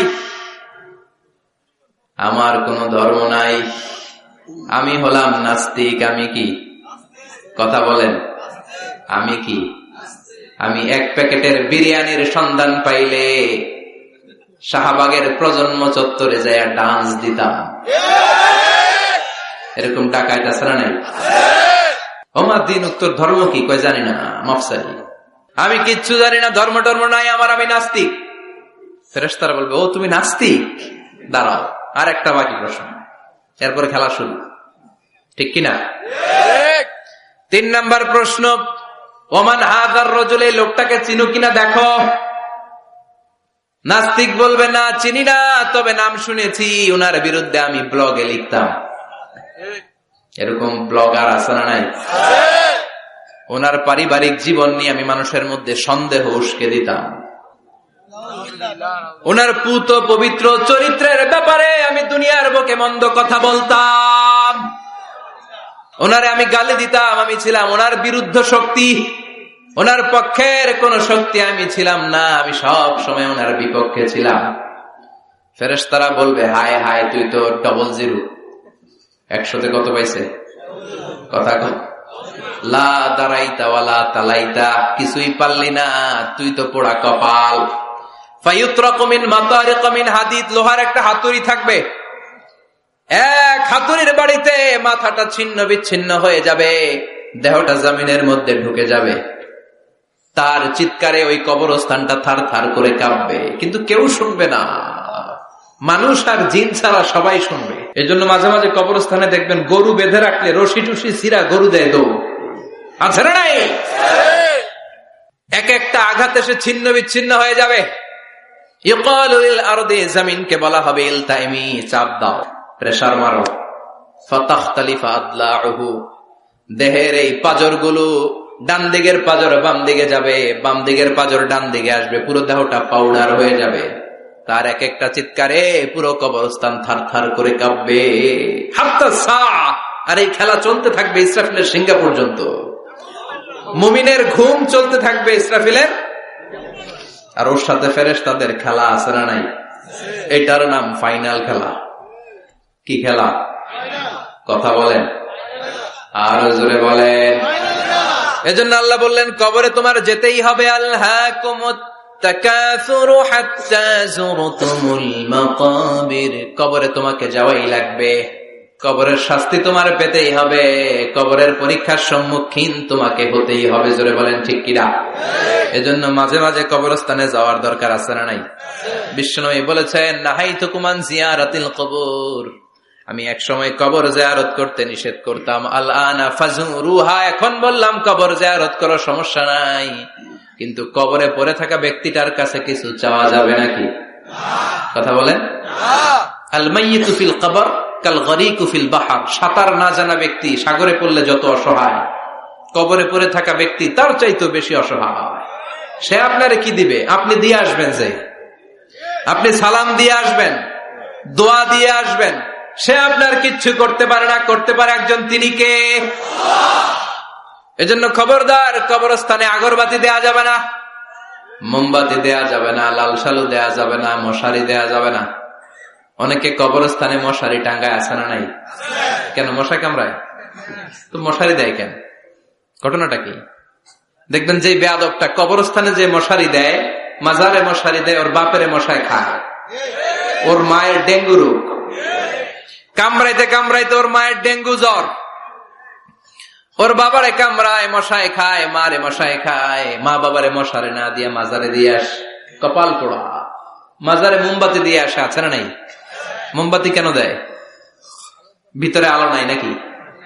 আহা, কপাল পোড়া। মোমবাতি দিবেন যেখানে ইলেকট্রিসিটি নাই, যেই ঘরে আলো নাই ওই ঘরে আলো দিলে আপনার বাবার কবরে আলো দিয়ে দিবে কে? আর মাজারে যায় মোমবাতি দেয়, ছাগল দেয়, গরু দেয়, মানত করে, আছে না নাই? মানত করতে হবে একজনের নামে। ইন্নী নাযারতু লিররহমানি সাওমা, আল্লাহ ছাড়া কারো নামে মানত করা চলবে না। এজন্য খবরদার, কবর জিয়ারত করবে। এজন্য কবরে গেলে মনটা নরম করে দেয় কে? আল্লাহ। বাবার কবর মাঝে মাঝে জিয়ারত করবেন, কবর জিয়ারতে বাধা নাই, কিন্তু কবরে পড়ে থাকা ব্যক্তির কাছে চাওয়া যাবে না। চাবেন কার কাছে? আল্লাহ। বিশ্বনবীর কবরের সামনে যে যদি কিছু চান, সৌদি আরবের পুলিশ পিটায় মসজিদ থেকে বের করে দিবে। বিশ্বনবীর কবরের সামনে হাত পাতলে হাতে বাড়ি মারে, আছে না নাই? দেখছেন না? বলে অ্যাবাউট টার্ন, পিছনে ঘুরেন, কেবলা তো ওইদিকে, কেবলার মালিক আল্লাহর কাছে চাও। দিতে পারে তো একজন। এজন্য খবরদার, কবরে যে কিছু চাওয়া যায় না। কবরে জিয়ারত করবেন, যে সালাম দিবেন, কি দিবেন? আসসালামু আলাইকুম আহলা দিয়ার মিনাল মুমিনিন ওয়াল মুসলিমিন ওয়া ইন্না ইনশাআল্লাহু বিকুম লাহিকুন আনতুম লানা সালাফ ওয়া নাহনু লাকুম তাবা ইয়ারহামুল্লাহ আল মুস্তাকদিমিনা মিন্না ওয়াল মুস্তাখিরিন নাসআলুল্লাহ লানা ওয়া লাকুমুল আফিয়া। বিশ্বনবী কবর দেখলে এই লম্বা দোয়াটা পড়তেন, চিল্লায় পড়েন সুবহানাল্লাহ। এর মানে হলো কবরবাসীরা সালাম, আল্লাহ আপনাদের উপর রহমত করুক, আপনারা নিচে আমি উপরে, তার মানে এই না আমি একদিন আসবো না। সবার গন্তব্য একটা, দ্য সেম ডেস্টিনেশন। আপনারা হয়তো কিছুদিন আগে গিয়েছেন, কিছুদিন পরেই আমরা আসতেছি। কথা বলেন, এটা মাথার মধ্যে ঢুকিয়ে দেয় কে? এজন্য কবর জিয়ারতের দরকার আছে না নাই? এজন্য আল্লাহ বললেন আলহাকুমুত তাকাসুরু হাত্তা যুরতুমুল মাকাবির, দুনিয়ার ভোগের সামগ্রী তোমাদেরকে পাগল বানিয়ে দিয়েছে, কবরে না ঢোকা পর্যন্ত তোমাদের এই গাফলতি কোনোদিন শেষ হবে না। এরপরে আল্লাহ বললেন কাল্লা, নেভার, কখনো না। তোমরা যে ভাবতেছো টাকা পয়সা ক্ষমতা তোমারে বাঁচিয়ে রাখবে, পারবে নাকি? কাল্লা সাউফা তা'লামুন, অচিরেই জানতে পারবা আসল ঘটনা কি। সুম্মা কাল্লা সাউফা তা'লামুন, অচিরেই জানবা কবরের জগৎটা কত ভয়াবহ। এজন্য বিশ্বনবী বলতেন প্রত্যেক নামাজি সালাম ফেরানোর আগে আল্লাহর কাছে 4টা জিনিস থেকে পানা চাবা। কয়টা? 1 হলো কবরের আযাব, 2 হলো জাহান্নামের আযাব, 3 হলো দিন দুনিয়ার ফিতনা, 4 হলো দাজ্জালের ফিতনা। বিশ্বনবী সালাম ফেরানোর আগে পড়তেন আল্লাহুম্মা ইন্না নাউযু বিকা মিন আযাবিল কবর ওয়া নাউযু বিকা মিন আযাবি জাহান্নাম ওয়া নাউযু বিকা মিন ফিতনাতিল মাহইয়া ওয়াল মামাত ওয়া নাউযু বিকা মিন ফিতনাতিল মাসীহিদ দাজ্জাল। পড়েন আমিন। এই দোয়াগুলো পড়ার দরকার আছে না নাই? এরপর আল্লাহ বললেন কাল্লা লাউ তা'লামুনা ইলমাল ইয়াকিন, যেদিন তুমি মৃত্যু নিজ চোখে দেখবা ওই দিন তোমার যে এক্সপেরিয়েন্স হবে ওয়াজ শুনে সেটা কোনোদিন হবে না। ইয়াকিন তিন ধরনের, একটা ইলমুল ইয়াকিন, মরতে হবে, এটা যখন জানি ইলমুল ইয়াকিন। এবার একদিন সামনে একজনের দেখলাম মরে গেছে, এটা হচ্ছে আইনুল ইয়াকিন, দেখলাম। আর যেদিন নিজে মরবো এটার বলে হাক্কুল ইয়াকিন, ঠিক কিনা? এজন্য আল্লাহ বললেন গোলাম লাতারাবুন্নাল জাহিম, সেদিন কবর তোমরা দেখবা, সেদিন জাহান্নামের টকবগে আগুন তোমরা দেখবা। জাহান্নামের আগুন দুনিয়ার আগুনের মতো নাকি? কথা কন। জাহান্নামের আগুনকে আল্লাহ বলেছে নারুল্লাহ, এটা আল্লাহর আগুন। কার আগুন? গ্যাসের চুলা দিয়ে আমরা ঘরে যে তরকারি পাকাই যে আগুন দিয়ে, এই আগুন জাহান্নামের আগুন একরকম, 70 গুণ বেশি তেজওয়ালা। দুনিয়ার আগুন হাতে লাগলে হাত জ্বলে, পায়ে লাগলে পা জ্বলে। জাহান্নামের আগুন দেহের যেখানেই লাগুক না, আগে কলিজাটা জ্বলে যাবে। আগে কোন জায়গাটা জ্বলবে? নারুল্লাহিল মুকদা আল্লাতী তাত্তালিউ আলাল আফইদা, আগে কলিজাটা ছারখার। সেদিন তোমরা সেই ভয়ঙ্কর দোজখ দেখবা। সুম্মা লাতারাবুন্নাহা আইনাল ইয়াকিন, চাক্ষুষ দেখবা। সুম্মা লাতুসআলুন্না ইয়াওমাইযিন আনিন নাঈম, সেদিন আল্লাহর দেয়া সবগুলো নেয়ামতের ব্যাপারে তোমাদের জিজ্ঞেস করবে কে? লাতুসআলুন্না ইয়াওমাইযিন আনিন নাঈম। বিশ্বনবী একদিন রাতের বেলা ক্ষুধার্ত, প্রচন্ড ক্ষুধা। ক্ষুধার চোটে ঘর থেকে বেরোয় দেখে আবু বকরও বাইরে, ওমরও বাইরে। ঘটনা কি? হোয়াট এ কোইন্সিডেন্ট, কেমনে মিলে গেল? বিশ্বনবী বললেন আবু বকর বাইরে কেন? কয় নবী ক্ষুধা। ওমর তুমি তো এই টাইমে বাইরে থাকো না, বাইরে কেন? কয় ঘরে খাওয়ান নাই। বিশ্বনবীর পেটেও খাবার নাই। বিশ্বনবী বললেন চলো এক আনসারী সাহাবীর বাড়িতে যাই। যে দেখেন সাহাবী বাড়িতে নাই, ফ্যামিলির লোকদের জন্য কুয়া থেকে পানি আনতে গেছে। পানি এনে দেখে বিশ্বনবী আর আবু বকর ওমর দাঁড়ানো। সাহাবী বলে ও নবী, গভীর রাতে আপনি আমার বাড়িতে এসেছেন, আমার চেয়ে সৌভাগ্যবান এই মুহূর্তে পৃথিবীতে কেউ নাই। ও নবী কি মেহমানদারি করব? বিশ্বনবী বললেন যা আছে তাই নিয়ে আসো। সাহাবা খেজুর বাগান থেকে খেজুরের ডাল ভেঙে আনলেন। ওই ডালের মধ্যে বিশ্বনবী কত প্রামাণ্য বর্ণনা দিচ্ছেন। বিশ্বনবী বললেন খেজুরের ডালে আছে কিছু কাঁচা খেজুর, কিছু পাকা খেজুর। আমরা তিনজন মিলে টানাটানি করে খেতে লাগলাম, ক্ষুধায় অস্থির। আমাদের সামনে ছাগল জবাই করা হলো, আগুনে ঝলসে গোশতগুলো দেয়া হলো, তিনজন মিলে ভাগ করে খেলাম। বললাম আবু বকর এতক্ষণ ক্ষুধার্ত ছিলা, ক্ষুধা দিছিল কে? এখন তোমার পেটে ক্ষুধা আছে নাকি? কয় নাই। এই নেয়ামত তোমার দিল কে? সুম্মা লাতুসআলুন্না ইয়াওমাইযিন আনিন নাঈম। বিশ্বনবী বললেন ও আবু বকর এই যে নেয়ামত এই মাত্র খেলা, এই নেয়ামতের ব্যাপারেও তোমারে জিজ্ঞেস করবে কে? তাইলে প্রতিটি নেয়ামতের ব্যাপারে ইন দ্য ডে অফ জাজমেন্টে প্রশ্ন আছে না নাই? নেয়ামত আল্লাহ আমাদেরকে কম কম দিছে, তাই না? কথা কন, কথা কন। ঠিক যেই মুহূর্তে আমরা এখন সুস্থ, অসুস্থ হয়ে হসপিটালে পড়ে আছে না নাই? মৃত্যুর সাথে কঠিন পরিস্থিতিতে পড়ে আছে, এরকম আছে না নাই? এজন্য আল্লাহ বললেন ওয়াইন তাউদ্দু নি'মাতাল্লাহি লা তুহসুহা, এত নেয়ামত দিয়েছি গুণে শেষ করা যাবে না। কিয়ামতের দিন এই নেয়ামতগুলোর ব্যাপারে পাই টু পাই আমাদের কাছে হিসাব চাইবে কে? আল্লাহ। কথা কোন? 5টা বিষয়ের হিসাব চাইবে। নাম্বার 1 আন হায়াতিহি ফিমা আফনা, তোমার জীবনটাকে তুমি কোন কাজে লাগিয়েছো? এটা হচ্ছে কমন কোশ্চেন। কবরের প্রশ্ন আমাদের 4টা, আর কিয়ামতের ময়দানে কয়টা? কথা কোন? নাম্বার 1 জীবন দিয়েছে, জীবন কোন কাজে লাগিয়েছো? নাম্বার 2 জীবনে যে যৌবন আছে, যৌবনটারে কোন কাজে লাগিয়েছো? ঠিক কিনা? যৌবনের ইবাদত আল্লাহর কাছে বড় প্রিয়। যুবক যারা নামাজ পড়ে, বুড়ো হলে নামাজ পড়তে না পারলেও আমল নামায় নামাজের সওয়াব দিবে কে? সুবহানাল্লাহ কইবেন না? পেনশন স্কিম, এটা কি বলে? After service appreciation. 30 বছর গভর্নমেন্ট জব করার পরে বয়স হচ্ছে 60, আর করতে পারেন না, তখন একটা বান্ডেল, 1 বান্ডেল টাকা আপনারে দিয়ে দিবে। পেনশন স্কিম, জাতিকে সাথ দিয়েছেন, এখন পারেন না, তারপরেও টাকা আছে না নাই? এটাকে বলে আফটার সার্ভিস অ্যাপ্রিসিয়েশন। এত সার্ভিস যে দিয়েছেন, অ্যাপ্রিসিয়েশন। এজন্য যুবক যারা এখন নামাজ পড়ো, ইসলামের পক্ষে থাকো, বুড়ো বয়সে কোমরে ব্যথার কারণে নামাজ পড়তে না পারলেও পেনশনের মতো আমল নামায় সওয়াব দিবে কি? আবার 7 শ্রেণীর ব্যক্তিকে কিয়ামতের ময়দানে রব্বুল আলামিন আরশের নিচে ছায়া দিবেন। ওই 7 শ্রেণীর মধ্যে যুবক শ্রেণী একটা আছে, যে যুবক তার যৌবনে আল্লাহর ইবাদত করেছে। পড়েন সুবহানাল্লাহ। যৌবনটা আল্লাহর ইবাদতে কাটিয়েছে, তার জন্য স্পেশাল আল্লাহর আরশের নিচে ছায়া আছে না নাই? এই 7 শ্রেণীর মধ্যে 2 শ্রেণীর যুবক, একটা হচ্ছে যে যুবক বয়সে ইবাদত করেছে, আর একটা হচ্ছে যে যুবক কোন মেয়ের সাথে পাপ কাজের অফার পেয়েও বলেছে ইন্নী আখাফুল্লাহ, নিশ্চয় আমি ভয় পাই একজনকে, তিনি কে? চিল্লায় বলেন কে? যাদের হৃদয়ে আছে আল্লাহর ভয়, তারা কবু পথ ভুলে যায় না। আল্লাহর প্রেম ছাড়া এই দুনিয়ায় কারো কাছে কোনো কিছু চায় না। রাতের আধারে যারা সেজদাতে রয়, দু চোখের শ্রুতে নদী যেন বয়, ছলনার হাছানি যতই ডাকুক পেছনে ফিরেও সে তাকায় না। যাদের হৃদয়ে আছে আল্লাহর ভয়, তারা কবু পথ ভুলে যায় না। ঠিক কিনা? আল্লাহর ভয় অন্তরে থাকার দরকার আছে না নাই? এজন্য এই 5টা প্রশ্নের উত্তর না দিয়ে কোন বনি আদম কিয়ামতের দিন পা নাড়াতে পারবে? আল্লাহ আমরা যেন প্রশ্নগুলোর উত্তর সঠিকভাবে দিতে পারি, তুমি তৌফিক দাও। এজন্য দুনিয়ার মোহে পড়ে থাকা যাবে না, কবরের চিন্তা থাকার দরকার আছে না নাই? কবর নিয়ে ভাবতে হবে। কবর is a reminder for every মুসলিম। এই কবর গ্রেভিয়ার্ড, কবরস্থানগুলো আমাদের জন্য রিমাইন্ডার। প্রতিদিন অ্যানাউন্স হয় অমুক এলাকার অমুক ভাই আমাদের মধ্যে দুনিয়ায় নাই, তারপরও আমাদের টনক নড়ে না। ঠিক কিনা?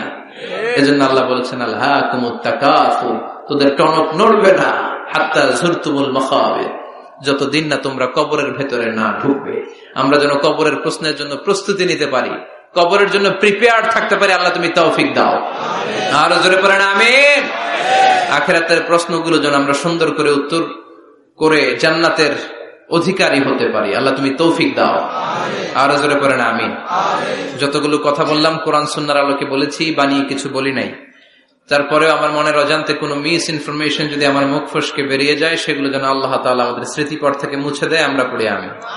সত্য, সুন্দর, কল্যাণকর, হকের পক্ষে যা বলেছি তার সবটুকু প্রথমে আল্লাহ তাআলা আমাকে এবং আপনাদের সবাইকে আমলের তৌফিক দান করুক। আমরা পড়ি আমিন।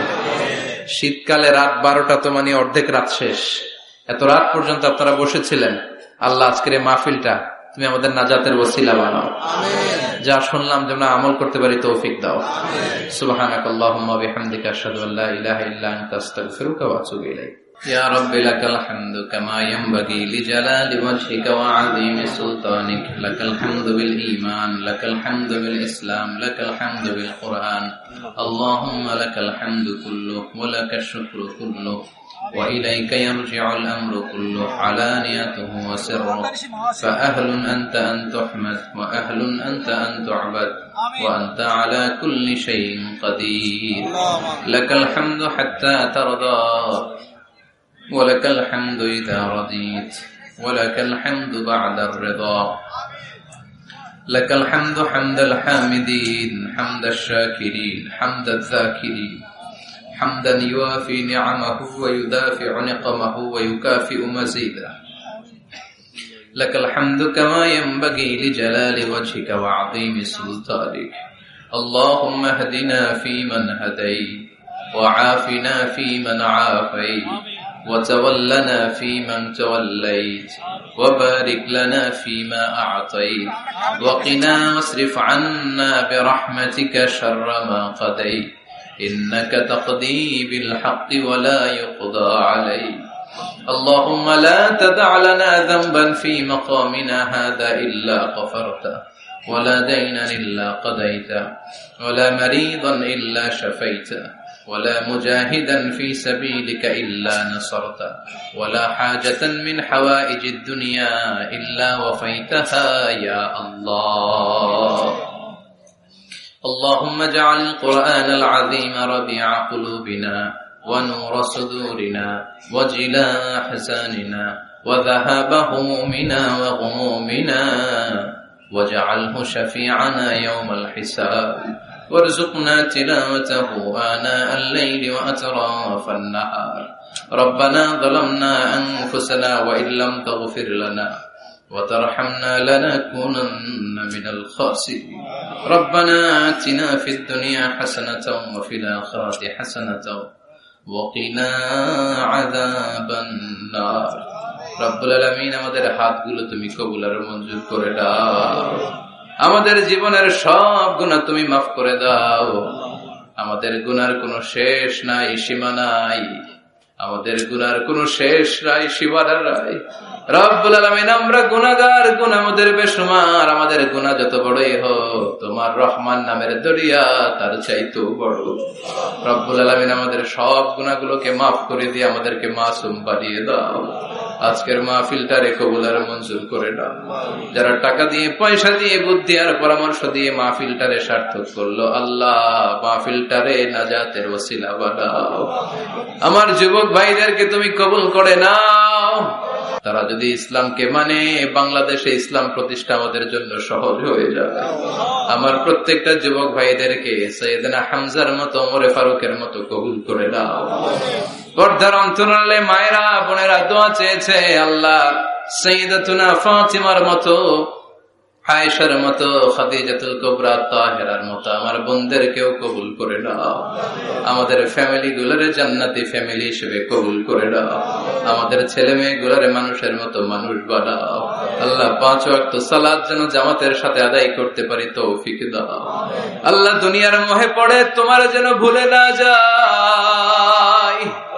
কবরের প্রস্তুতি যেন নিতে পারি কবরের ভয় যেন আমাদের অন্তরে থাকে তুমি তৌফিক দাও রব্বুল আলামিন ফাজিল মাদ্রাসা কামিল পর্যন্ত উত্তীর্ণ হওয়ার জন্য যা যা করা দরকার ব্যবস্থা করে দাও এই মাদ্রাসার শিক্ষক মণ্ডলীকে কবুল করে নাও গভর্নিং বডিতে যারা আছে কবুল করে নাও ছাত্র ছাত্রীদেরকে যুগ শ্রেষ্ঠ আলেম বানিয়ে দাও রব্বুল আলামিন আমাদের আব্বা আম্মা যাদের বেঁচে আছে হায়াতে তাইয়্যিবা দান করে দাও আমাদের যত মৃত আত্মীয় স্বজন কবরের বাসিন্দা কবরগুলোরে জান্নাত বানিয়ে দাও রব্বুল আলামিন যারা ব্যবসা করে ব্যবসায় বরকত দিয়ে দাও চাকরি করে চাকরিতে বরকত দিয়ে দাও যাদের কাঁধে ঋণের বোঝা ঋণ হালকা করে দাও রব্বুল আলামিন আমার ভাইদের মনের সব নেক মাকাসেদ পূরণ করে দাও বাংলাদেশের উপর তুমি তোমার খাস রহমত বরকত নাজিল করে দাও নেয়ামত দিয়ে তুমি আমাদের জীবনটারে ধন্য করেছো রে মাওলা তোমার নেয়ামতের শুকরিয়া কোন ভাষায় আমরা করব এই সুন্দর ভাষা তোমাদের জানা নাই